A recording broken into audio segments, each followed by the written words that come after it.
what if I told you that listening to a specific minor third interval doesn't just make you feel a vague sense of sadness, but it actually, and I mean physically hacks directly into your left amygdala. Right. Like it physically alters your brain chemistry and drops your primary stress hormone by 25%. It's just wild to even think about. It is. Today, we aren't just talking about music. We are talking about human biology.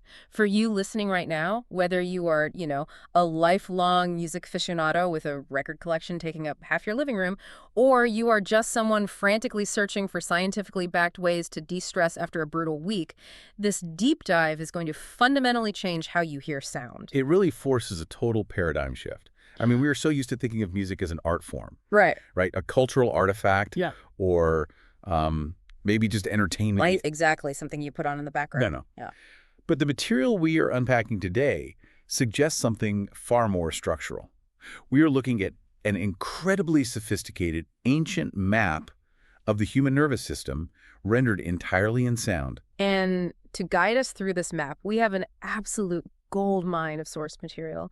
We're going to be diving deep into a comprehensive 150-page thesis by Naredla Ramachandra. Oh, so dense, so good. It's amazing. It's titled Ragas and its Aesthetics, a comprehensive thesis on the science, philosophy, and metaphysics of Indian classical music. Mhm. And the mission for this deep dive is to map the fascinating intersection of ancient musical theory and modern neuroscience. We are going to explore how 22 microscopic units of sound called shrutas build the 12 musical notes, or swaras. Yes. And most importantly, we are going to look at the clinical reality of how this specific acoustic math directly alters human biology, leading to what modern medicine is now actually calling raga therapy. The sheer scale of the empirical observation detailed in Ramachandra's thesis is it's staggering. It makes an incredibly compelling case that the Indian raga system treats melody not just as organized sound, but as a living entity, one with its own predictable, measurable physiological resonance. So let's set the stage here, because based on Ramachandra's research, the best way to frame Indian classical music is to view it as humanity's most sophisticated tonal language. It is an ancient empirical science where the human nervous system was literally the primary measuring device. The ancient sages weren't just, sitting around making pretty melodies for royal courts. Not at all. They were acoustic scientists testing how specific frequencies triggered specific neural responses. And to understand how they managed to do this thousands of years before fMRI machines, we have to zoom all the way in. We really do. We have to look at the acoustic atoms of this entire system, the 22 shrutis. So the word shruti translates from Sanskrit quite literally as that which is heard. That which is heard. Right. In this musical framework, it is the absolute smallest perceptible unit of pitch. If we use a chemical analogy and we consider a musical note to be a molecule, the shruti is the fundamental atom. The atom. Okay. And the thesis mentions an experiment by someone named Bharata Muni over 2,000 years ago, where he somehow mapped out 22 of these microtones within a single octave. Yes, over 2 millennia ago. But he didn't have digital oscilloscopes or frequency analyzers, obviously. The text says he used the 2-vina experiment. So what exactly is a vina, and how do you use 2 of them to map microscopic sound? Right, so a vina is an ancient Indian stringed instrument, somewhat similar to a lute or a zither, if you're trying to picture it. Okay, got it. It consists of a resonant body, usually carved from wood or a gourd, with a long neck and strings stretched tightly across it. When you pluck a string, it vibrates and produces a pitch. Sure. Bharata Muni's experiment is just an absolute masterclass in the ancient scientific method. He took 2 identical vinas. He tuned them so perfectly to each other that when he plucked the same string on both instruments, they sounded like a single voice. Wow. There was 0 variance. So he establishes a perfect baseline, like a control group. Precisely that. He kept one vina completely untouched as his control. Then on the second vina, he began to very, very gradually increase the tension on one string. Because if you tighten a string, the pitch goes up. Exactly. Yeah. But he didn't just crank the tuning peg. He increased the tension in microscopic increments, plucking the string on the control vina and then the string on the experimental vina. Comparing them back and forth. Yes. And he documented every single point where the human ear could reliably perceive a distinct, noticeable difference in pitch between the two strings. That is wow. He did this all the way up until he reached the next octave. So he essentially pushed the physical limits of the human eardrum. Exactly. He asked, what is the smallest possible shift in sound wave frequency that my brain can register as a change? And the number he arrived at, through pure auditory observation, was 22. Within the span of one octave, he found exactly 22 perceptible microtonal shifts. 22. He identified the resolving power of human hearing and codified it into a musical system. That is just wild. He mapped the acoustic pixels of human hearing. But I want to pause here and look at this from a Western perspective, because when we talk about breaking an octave down into microtones, it gets very confusing. It does. We aren't really trained to think that way. Right, because in the West, we walk up to a piano and we see 12 keys in an octave, 7 white, 5 black. The intervals feel locked in place. Rigid, almost. Yeah. The thesis contrasts this 22 fruity system with what is called Western equal temperament. And I think we need to clarify a huge misconception here. When people accustomed to Western music hear Indian classical music, they sometimes think it sounds, well, out of tune. Yes, I hear that all the time. But Ramachandra's research suggests that's actually completely backward, right? Completely backward. To understand why, we have to look at the physics of how a piano is tuned today. Western equal temperament, often abbreviated as ET, is fundamentally a mathematical compromise. The compromise. Yes. It takes the octave and chops it into 12 perfectly equal slices called semitones. Okay, the thesis mentions that each of these semitones is exactly 100 cents apart. I need a translation there because I know a cent isn't acoustic money. Right. How does a physicist measure a cent of sound? Good question. A cent is a logarithmic unit of measure used for musical intervals. Okay. Because human pitch perception is logarithmic, meaning an octave isn't just a fixed number of hertz added on, it's a doubling of the frequency.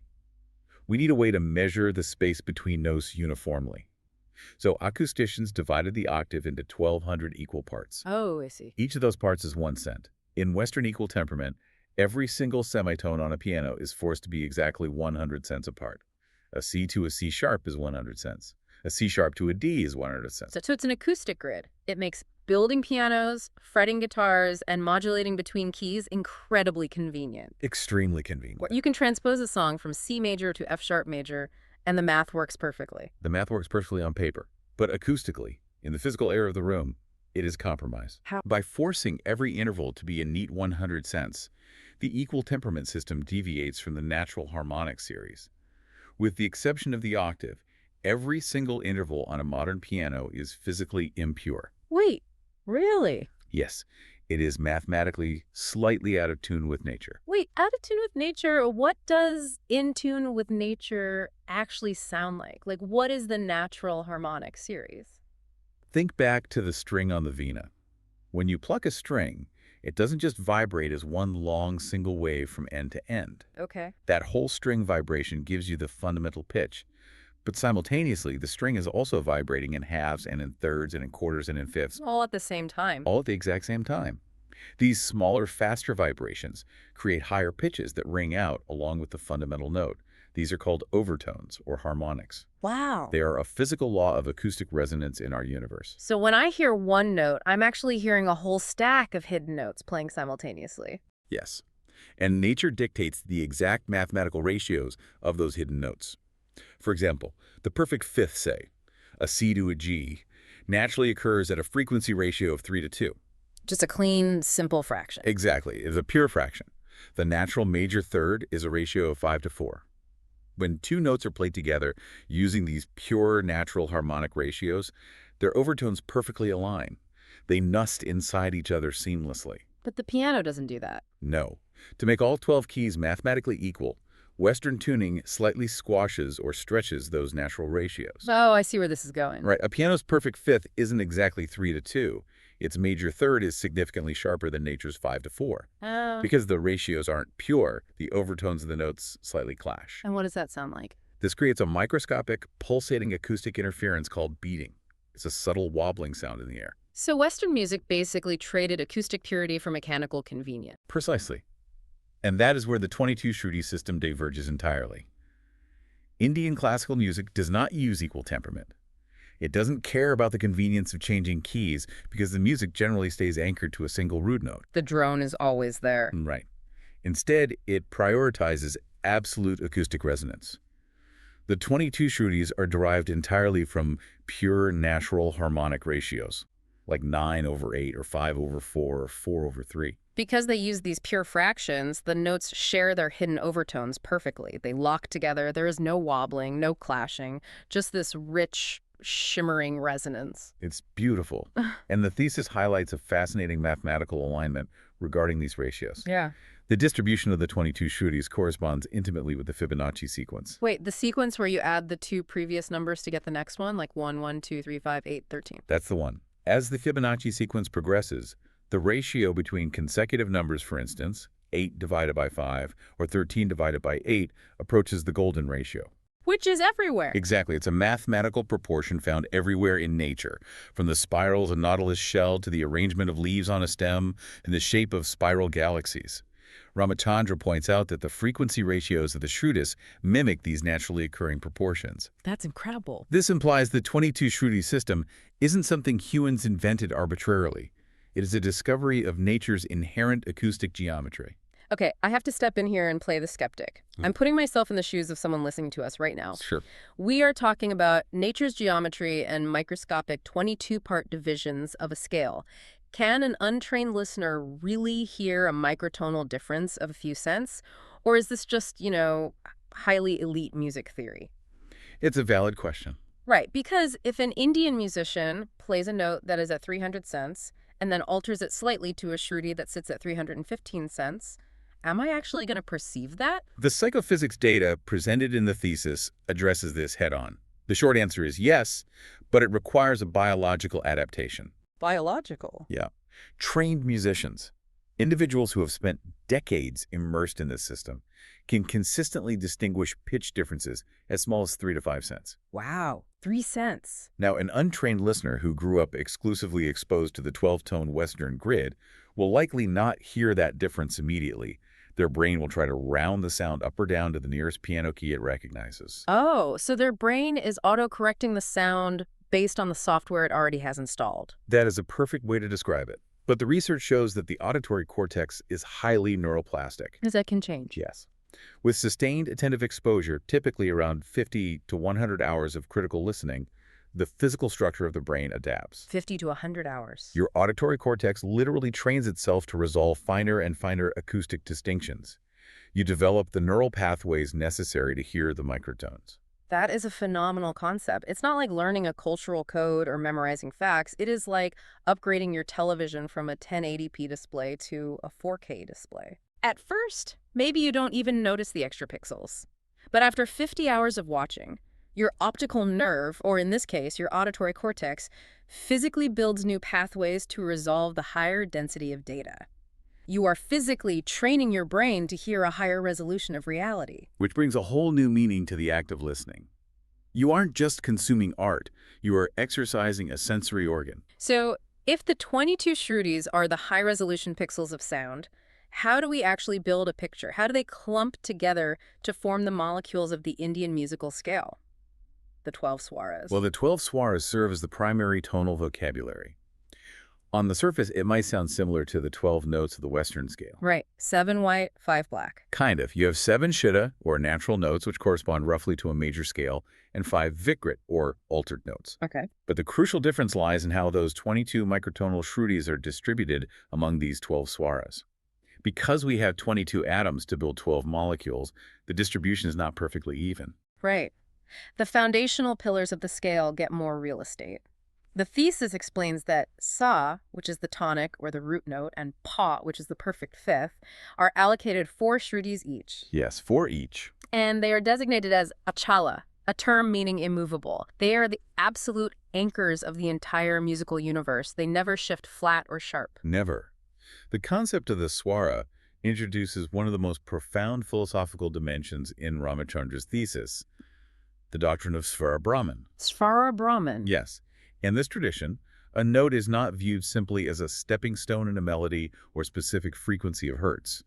Each swara is conceptualized as a living, entity, Entity. an absolute conscious manifestation of cosmic sound. I really want to dig into this because the analogy here completely alters how we interact with music. In Western music, a note on a page like a C or a G is basically a two-dimensional blueprint. Very functional. It's an instruction. It tells the musician, produce this pitch and hold it for this long. But an Indian swara is described as a three-dimensional living organism. It has a specific physical address in the human body. It has an associated animal sound that it was derived from, a specific season, a specific color, and a presiding deity. Let's examine that foundational note, sa, also known by its full name, chaja. Rashad. The word chaja translates to born of six. Born of six. Why? This is because its acoustic overtone series, those hidden harmonics we discussed earlier, contains the mathematical seeds of all the other notes in the scale. Oh, wow. From a physiological standpoint, the ancient texts map shaja directly to the Muladhara, the root chakra situated at the base of the spine. But, okay, how does a sound in the air map to the base of the spine? Is this just poetic metaphor? The intersection with modern anatomy is what makes this so compelling. They laid on me. The location of the Muladhara chakra corresponds precisely to the coccygeal nerve plexus in the human nervous system. The nerve bundle at the tailbone. Exactly. When a singer properly intones a resonant sa, focusing on that specific frequency, the acoustic wave literally vibrates that lower spinal region. It is a physical kinetic transfer of energy from the vocal cords to the pelvic floor. That is wild. And similarly, if we move up the scale to ma, or madhyama, the central note, the texts map it to the anahata, the heart chakra. So, following the same logic, that must align with something in the chest. Yes, in physiological terms, this aligns with the cardiac plexus in the center of the chest. The vibration of that specific frequency is felt physically in the sternum. It is quite literally an acoustic massage of the nervous system. That really is. So what happens when we start combining these living entities? Because the thesis contains this incredible breakdown of what I started calling in my notes the tales of two-thirds. Yeah. We have the major third, known as Shuddhaga, and the minor third, known as Komalga. And their effects on human neurobiology are staggeringly different. The cross-cultural universality of these effects is perhaps the most fascinating aspect of all of this. Meaning it works on everyone. Everyone. Neuropsychological research, independent of cultural background, shows that Shuddhaga, the pure major third ratio of 5:4, preferentially activates the brain's reward pathways. The 5-to-4 math triggers a reward. Yes.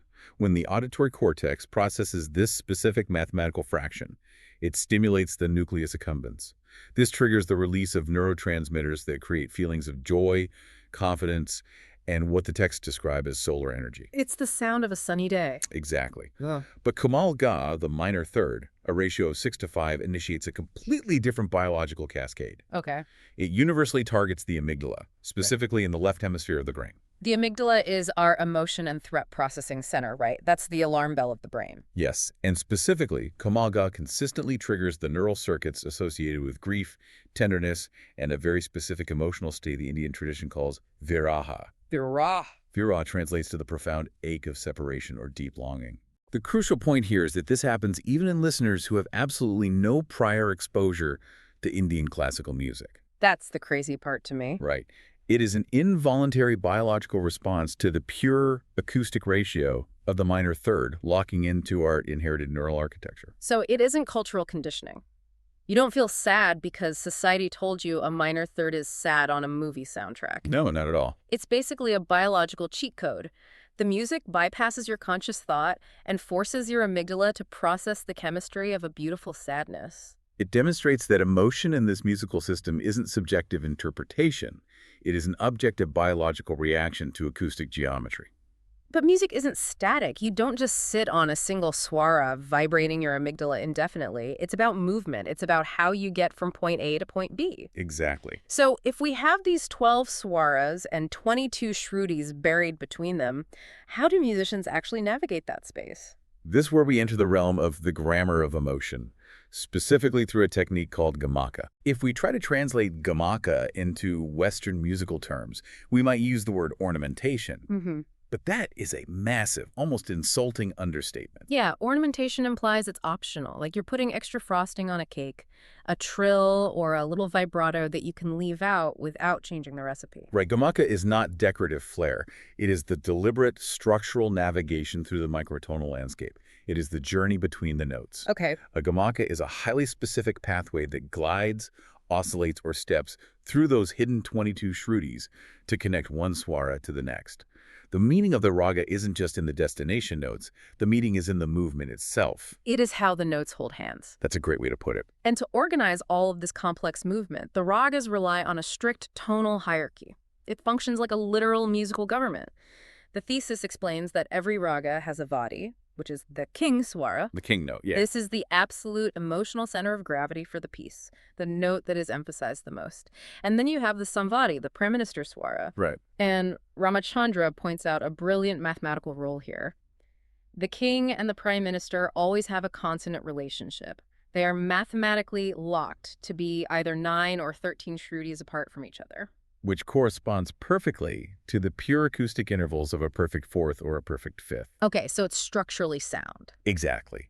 The reason the system mandates this 9 or 13 shrudi distance is structural integrity. The vadi and samvadi create a stable emotional core. They are the acoustic foundation. So they hold everything up. Right.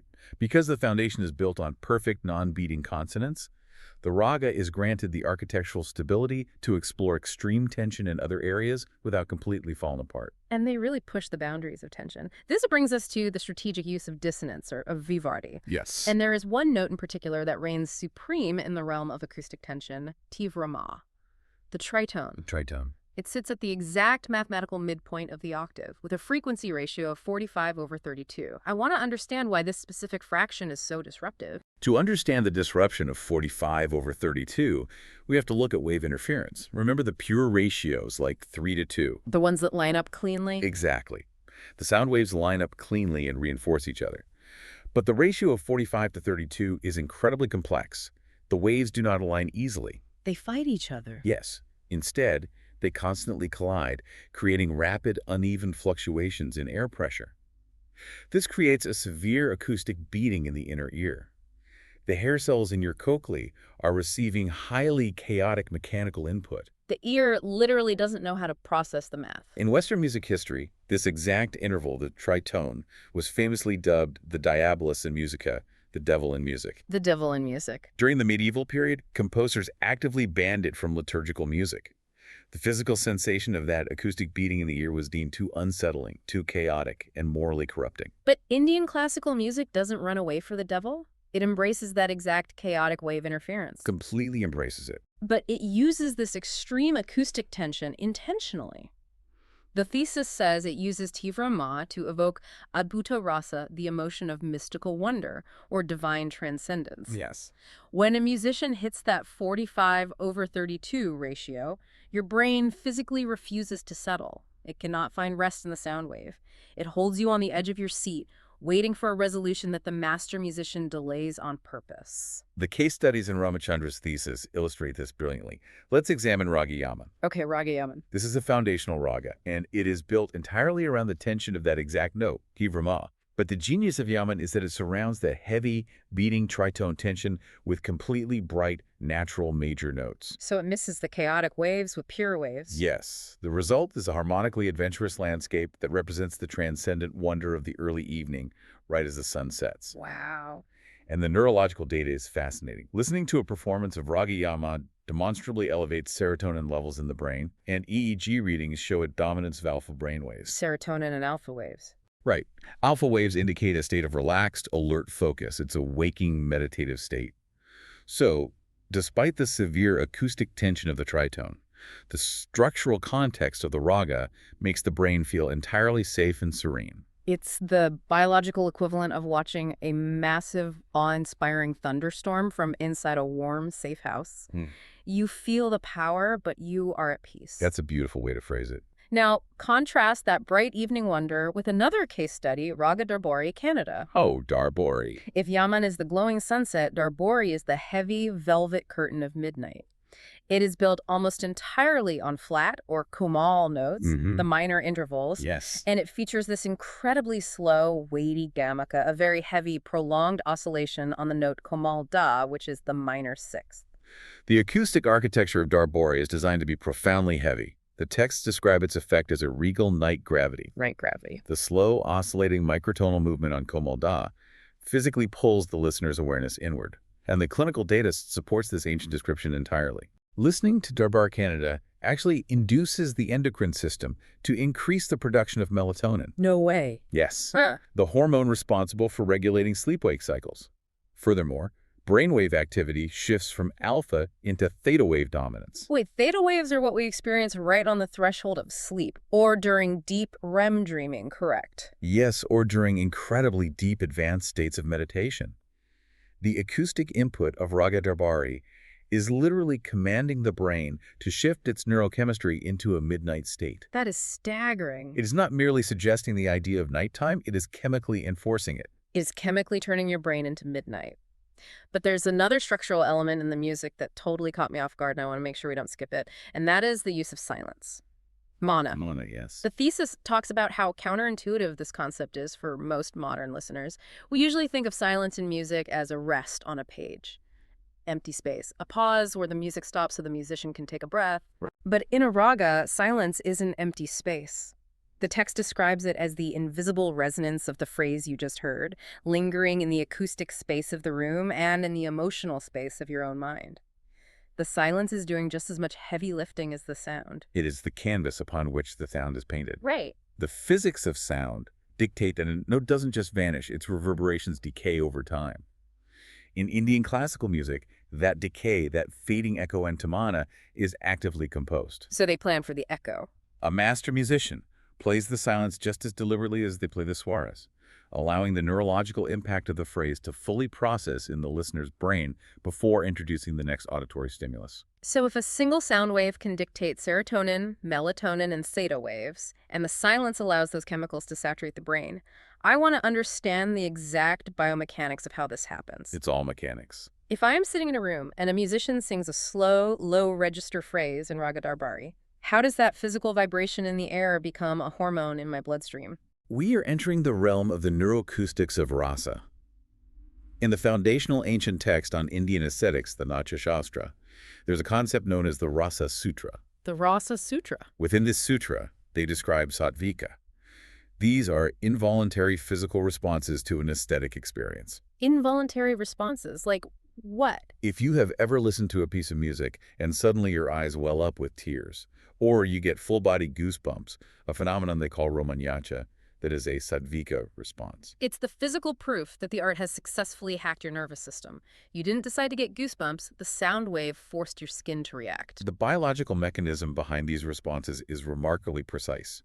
Let's look closely at the vagus nerve and its relationship to heart rate variability, or HRV. Okay, let's unpack HRV. The vagus nerve is the longest cranial nerve of the body, essentially serving as the superhighway of the parasympathetic nervous system, the system responsible for resting and digesting. Resting and digesting. Higher HRV is a key clinical indicator of autonomic nervous system health, emotional regulation, and stress resilience. Right, because higher HRV means the intervals between your heartbeats are constantly adapting. It means your heart isn't rigid. It can react quickly to what your body needs. Exactly that.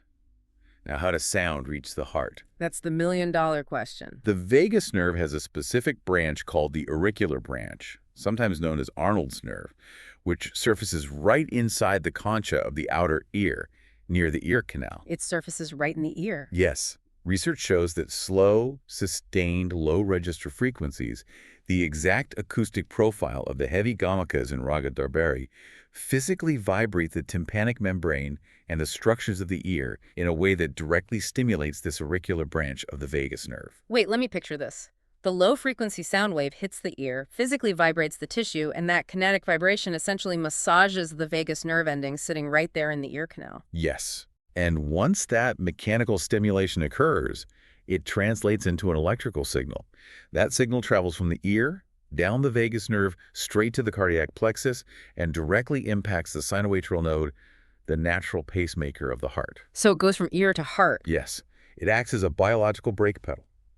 The parasympathetic signal physically slows the heart rate down and simultaneously increases heart rate variability. It's a direct mechanical override for your cardiovascular system, administered via your ear canal. It really is. That is unbelievable. And the endocrine cascade, the hormonal changes are just as dramatic. The thesis walks us through some staggering research on how these frequencies alter our blood chemistry. Yes. For instance, studies show that after just 30 minutes of listening to specific ragas like Darbari or Bimpalasi, cortisol, which is our primary stress hormone, Yeah. the chemical that floods our body during a fight or flight response drops by 15 to 25%. It's a massive drop. And on the other end of the neurochemical spectrum, we see the modulation of dopamine. The reward chemical. Dopamine is heavily associated with reward, motivation, and pleasure. Brain imaging reveals that dopamine spikes during the expected melodic resolutions in ragas, like Bimpalasi or Desh. When the melody resolves. Right. As a raga develops, the brain anticipates the consonant resolution between the vadi and the samvadi of the king and prime minister notes we discussed. Right. The musician will intentionally delay that resolution, building tension.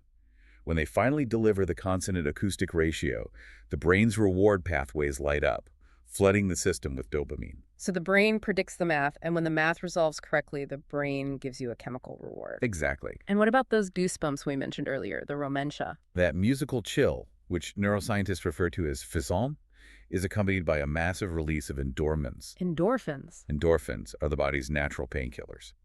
This release is typically triggered by sudden, unexpected descents back to the root note, sa, or during the extreme climax of rhythmic tension. Ah, so it's a surprise reward. The music surprises the predictive models of the brain, and the brain reacts with a sudden rush of neurochemical euphoria. This entire neuroacoustic theater is happening inside our bodies while we listen. But there is a foundational element to all of this that we haven't touched on yet, and it is playing continuously in the background of almost every Indian classical performance. Oh, the tampura. I'm talking about the tempura.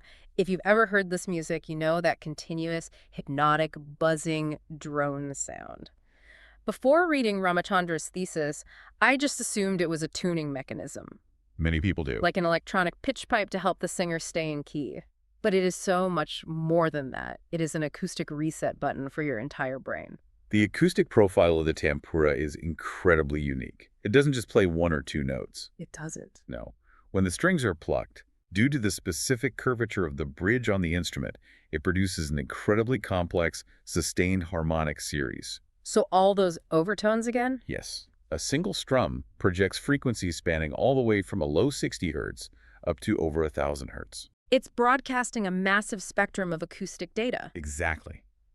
Before the melody even begins, that drone fills the room. It acts as a full-spectrum neuroacoustic stimulus. Wow.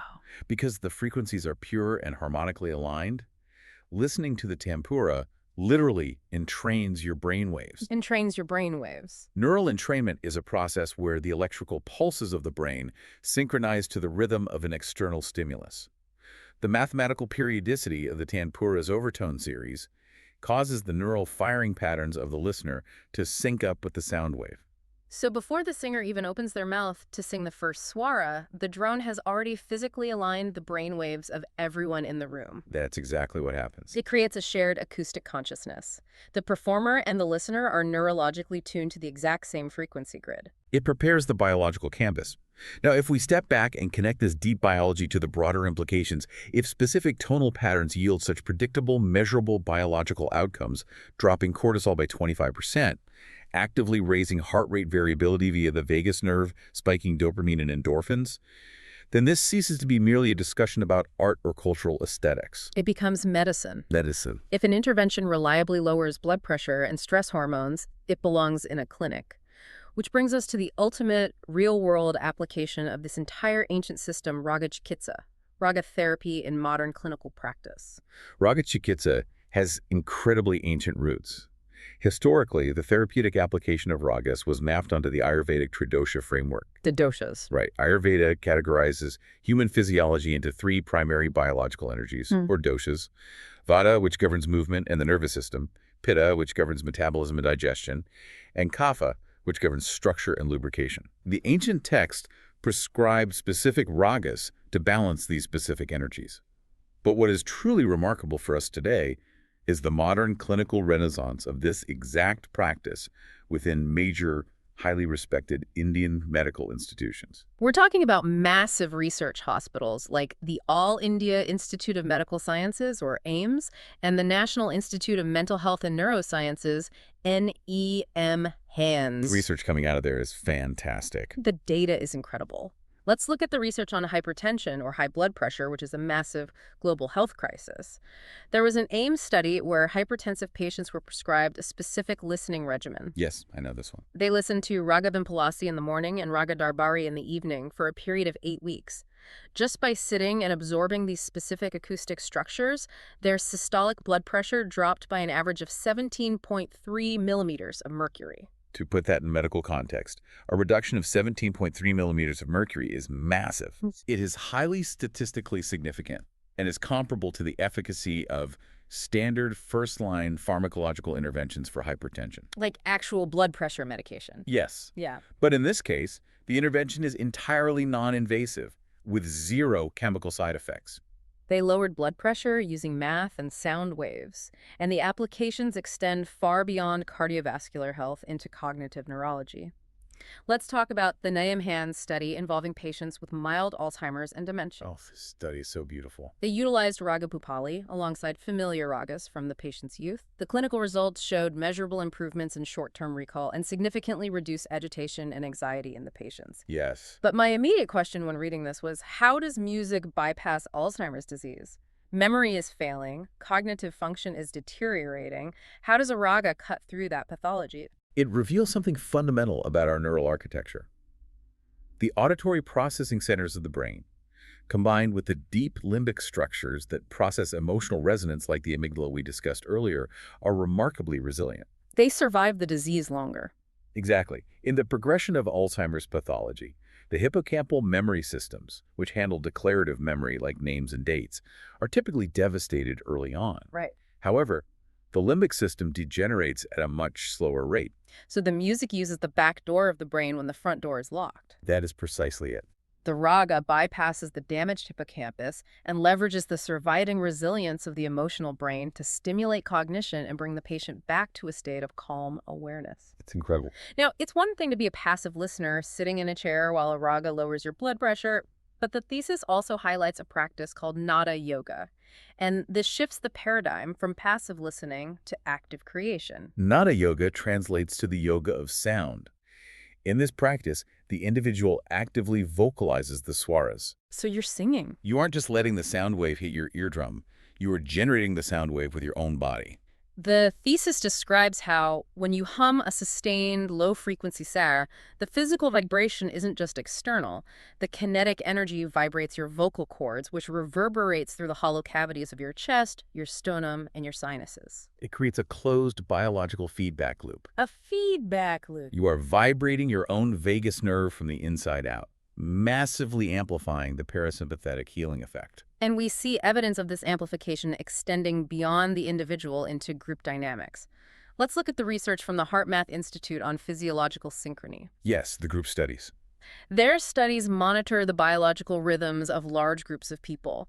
They found that when an audience of, say, 200 people are all deeply engaged in listening to a live, continuous performance, like a classical raga, an incredible phenomenon occurs, the heartbeats and respiratory patterns of the entire audience begin to statistically align. 200 separate nervous systems sync up. It's mind-blowing. Yes.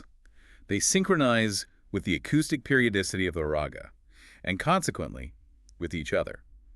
From a bioelectromagnetic perspective, the human heart generates a measurable electromagnetic field. An electromagnetic field. When 200 hearts enter the same state of high heart rate variability and coherence, they generate a collective, synchronized electromagnetic field in the room. So you're literally healing together. The acoustic math of the raga creates a localized environment of biological coherence. Now, hearing all these incredible clinical benefits, the dropping blood pressure, the cortisol reduction, the collective healing. My immediate, highly modern thought, and probably the thought of everyone listening to us right now, is great, this is a biohack. Oh, I know where this is going. Can I just open up my phone, find a 3-minute clip of Raga Darbari, slap it onto my morning gym playlist, and get all these blood pressure benefits while I drink my coffee? And that instinct is exactly what Ramachandra's thesis identifies as the trap of the modern wellness industry. The trap. The ethical dilemma of raga extraction. The desire to take an ancient, integrated system and commodify it into bite-sized, isolated products. The thesis is pretty stern about this. And for good scientific reason. Yes, you might get some mild, localized acoustic benefits from hearing a minor third in a 3-minute clip, but stripping the raga of its temporal and structural context severely dilutes its true power and can even be counterproductive. We have to look at the Prehar system. The time of day theory. Exactly. The Prehar system dictates that specific ragas were only meant to be performed at specific times of the day or night. Okay. Raga Darbari, as we established, is a midnight raga.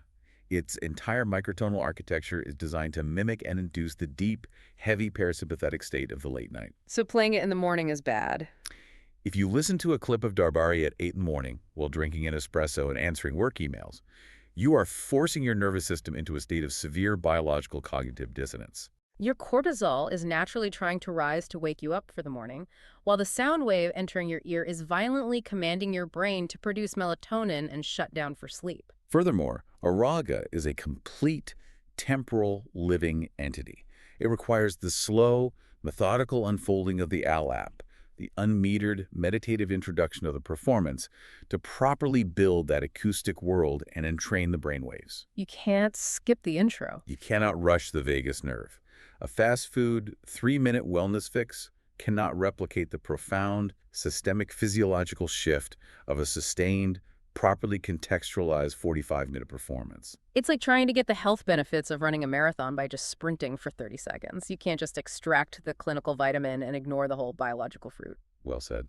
So what does this all mean for us, the listeners? Yeah. As we wrap up this massive deep dive, let's look back at the journey we've taken through Ramachandra's thesis. It's been a journey. We started at the absolute microscopic level, the ancient physics of the 22 Shrutis. We learned how pure harmonic ratios interact with our auditory cortex.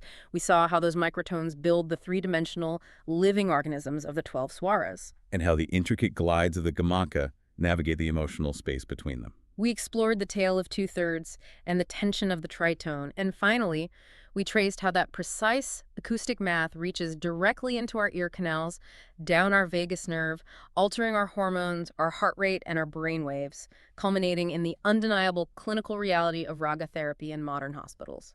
The essential takeaway here is a fundamental, permanent shift in how we engage with sound. The next time you encounter a piece of Indian classical music, or perhaps any deeply structured acoustic environment, the invitation is not merely to listen passively with your ears. It is to observe and feel how your specific neural networks, your vagus nerve, and your endocrine rhythms are literally being played and tuned by the music. In this paradigm, the instrument isn't just the vina or the voice. You are the instrument that the raga is resonating within. The staircase of notes isn't fixed on a piano. You are the biological staircase, and the music is teaching your nervous system how to breathe. Beautifully put. But before we sign off, I want to leave you with one final, highly provocative thought from the very end of the source material. It is a concept that bridges this ancient acoustic science with our immediate technological future. The AI component. Yes. Researchers at Google's Magenta project and various other advanced AI labs have successfully trained artificial intelligence to generate melodically coherent ragas. Which is technically incredible. Because ragas are essentially vast, complex algorithms of frequency, probability, and mathematical ratios, an AI can learn them. They can program a machine to perfectly synthesize the exact microtonal intervals, the exact mathematical ratio of 6:5, to evoke karuna rasa, the deep emotion of grief and compassion. And this technological capability raises the ultimate philosophical paradox regarding the nature of art and healing. It really does. If an AI perfectly synthesizes the acoustic intervals of a minor third, and that synthetic sound wave successfully triggers a biological response in our human amygdala, dropping our cortisol, is it true art? That's the question. The ancient Natya Shastra, the foundational text we've discussed, dictates that true rasa, true aesthetic communication, is not just math. It's not just ratios. No, It requires the communicator to genuinely feel the emotion. It requires a conscious human soul experiencing the profound weight of the raga and transmitting that lived truth to the audience. It brings up a haunting question for the future of therapy and music. Can a machine that feels absolutely nothing truly heal a human heart just by vibrating the air perfectly? Or is human consciousness the ultimate, irreplaceable instrument in the healing process? A powerful thought to end on. Something for you to mull over long after this deep dive ends.